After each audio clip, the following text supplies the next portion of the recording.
Les travaux entrepris par le Centre de conservation du Québec à la chapelle du Séminaire, c'est parmi les plus grands travaux qui ont été réalisés par le Centre de conservation. Et nous, au Musée de la Civilisation, on est très chanceux d'avoir pu profiter de cette belle collaboration parce que c'est une chance inouïe que l'on a eue de pouvoir entrer dans cette chapelle et d'aller travailler à la restauration de tout le décor peint de la tôle, parce qu'il faut savoir que c'est un décor qui est fait avec qui est recouvert de tôle. Donc, c'est un bâtiment qui est ignifuge, donc qui est à l'épreuve du feu.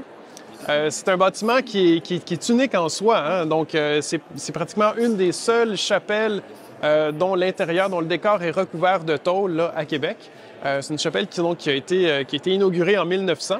Donc, c'est une chapelle qui n'est pas nécessairement très ancienne, mais il y a une chapelle extérieure sur le site du Séminaire de Québec depuis l'époque de François de Laval, depuis 1684.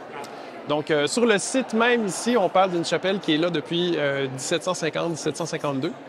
Mais il y a eu plusieurs incendies, hein. Donc, c'est la raison pour laquelle les prêtres du Séminaire de Québec, après l'incendie de 1888, ont décidé de demander d'avoir une chapelle ignifuge, donc une chapelle à l'épreuve du feu. Et donc, c'est ce qui explique ce décor recouvert de tôle aujourd'hui, parce qu'ils souhaitaient avoir une chapelle et en finir finalement avec les incendies une bonne fois pour toutes. C'est très important dans des chantiers de restauration et de conservation du patrimoine, il y a une limite. Donc, c'est-à-dire, il y a une limite au niveau des règles éthiques, c'est-à-dire qu'il faut respecter l'authenticité du lieu, il faut respecter aussi la vie du bâtiment. Donc, il y a de la tôle qui est ondulée par endroits.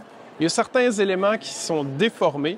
Et si on était allé justement marteler tout ça et donc leur redonner une forme bien droite, ça aurait fait éclater de la peinture, par exemple, d'origine. Et donc là, on ne va pas jusque-là. En termes de restauration, il faut respecter donc l'authenticité du lieu et donc, par exemple, davantage aller vers des comblements.